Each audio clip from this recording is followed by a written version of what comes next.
Well, today's update is coming from the comfort of my bed.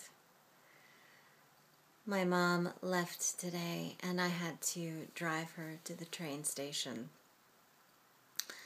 So today is all about no pain medication because if I need to go anywhere, I pretty much have to drive myself. And I can't do that on the pain medication. So it is true that several people have said, if you need a ride someplace, they've offered, which is beautiful. But I know also that people have lives. They're busy. So my back is killing me right now. So we're taking it easy. But I was reflecting on last night and going out and just how dressing up and putting on makeup and going out on the town, that feeling of being alive and feeling sexy and just that joie de vivre spirit is actually really so healing, at least for me. I have promised to share with you my shamanic journey, so I thought I would just go ahead and start telling you about that. I met this shamanic healer on New Year's Day. Very interesting. And I was with a group of people, and we were setting New Year's intentions, and she was leading it.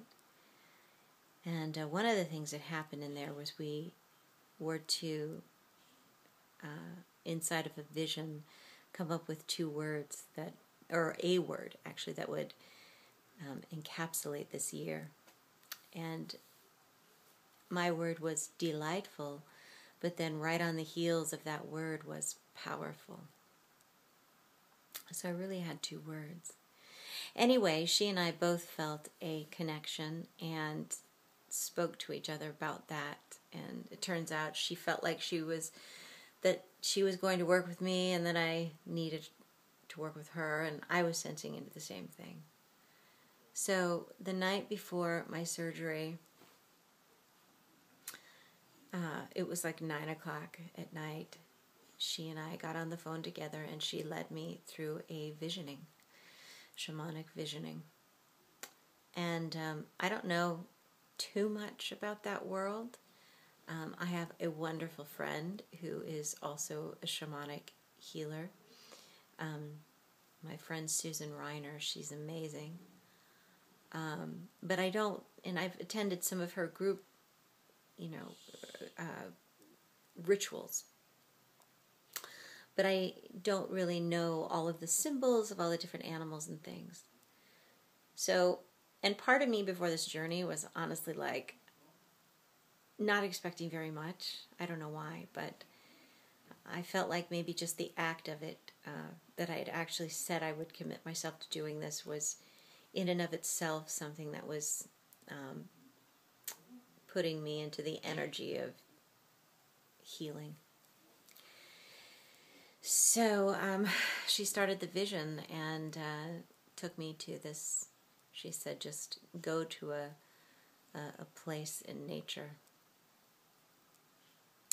So I immediately imagined this beautiful forest, a waterfall, a lightly flowing river, crunching leaves under my feet, and just this lush environment. And she said, and what are the critters that you see there? And immediately on my right, I just saw just a bunch of purple butterflies. They were so beautiful. That was immediately comforting to me that night. So she worked with the butterflies. I'm going to try to remember exactly what happened, but she said that if the butterflies could talk to you, what would they say? And this one butterfly jumped up and said soul, and then yes. That was pretty cool. And the next thing was, she said, have them, are they here to help you with your surgery?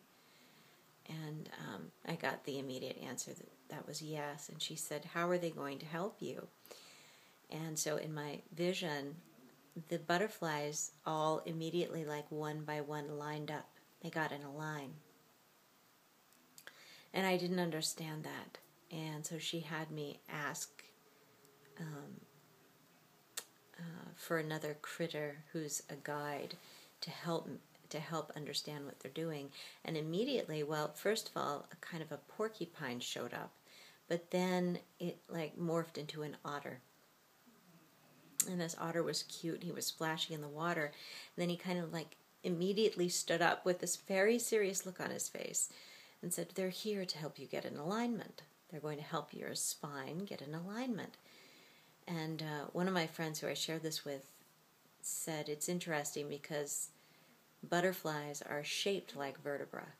And in that line that they created, it does look like a spine. So that was pretty incredible, that moment. And so she said, how are the butterflies going to help you during your surgery and healing? And immediately the butterflies swarmed over my belly, and it was like they pulled out a sheet of a white, like light cloth, almost like a white cotton blanket, and laid it over my belly and wrapped it around my belly and my back. So there was something about protection there, and the woman I was working with, Chris, she said there's something about the white light of protection and healing, so she helped me with that. But then she asked me to check in with the otter and see what the otter was there for, and it was clear the otter was like, he's my guide through this. And she said, what way is he going to help you? And he started dancing around, and it was funny. It was the word delightful, right, came to mind.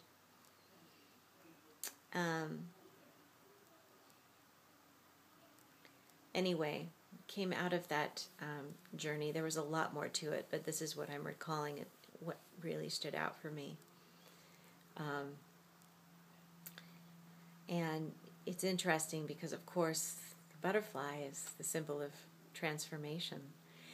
And as I've said before, I see this surgery, yes, it's fixing my spine. It's a physical fix. But also I feel there's something on a deeply spiritual and emotional level about support.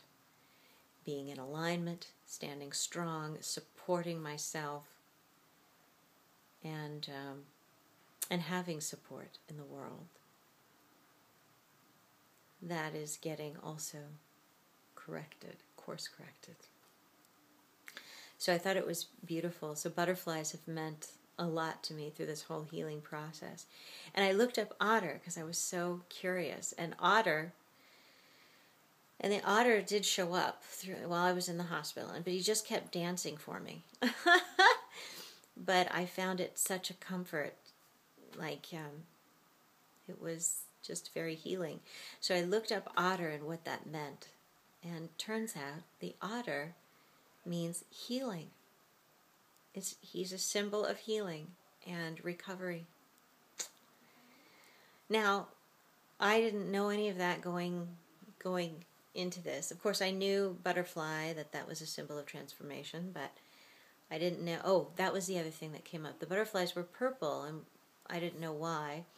So that was one thing. One thing else that they revealed in this vision was chakra, and so indigo purple. This is the third eye chakra. So this was that. They all of a sudden, all of the butterflies also swarmed here and were like, at this point on my head where my third eye is. So there's something about opening this area up, this area of intuition and inner knowing and perception. I had a very fascinating spiritual experience when I was 16 years old. I might tell you about that sometime if I get brave enough. But something that defies, well, it was an amazing experience and it scared the heck out of me. So I kind of shut that part of myself down for a long time. But I'm ready now. I'm ready to bring it back. I'm ready to bring back all of it. And I just feel that I am on a very important journey right now. Healing, transformation, spiritual journey. And I'm really grateful that I get to share it with you. I'll share that spiritual experience with you one day. I promise. In the meantime, that visioning was so extraordinary for me. I learned later that porcupine also meant boundary. There was some boundary that needed to be set, and there was. I had a fellow old, somebody who wanted to come see me in the hospital, and I knew that it wasn't a good thing, but he was asking. But I felt in my gut that it really wasn't the right thing, that I was going to be in an incredibly vulnerable space, and he really shouldn't be there. And so Chris helped me to see that the porcupine was actually there to help me set a boundary, which I did the morning of my surgery. I had to tell him to please not come. Which, anyway, and he didn't. It was good. What a journey. All right. Thanks for listening, and I'll be back with more some other time. Much, much love, as always.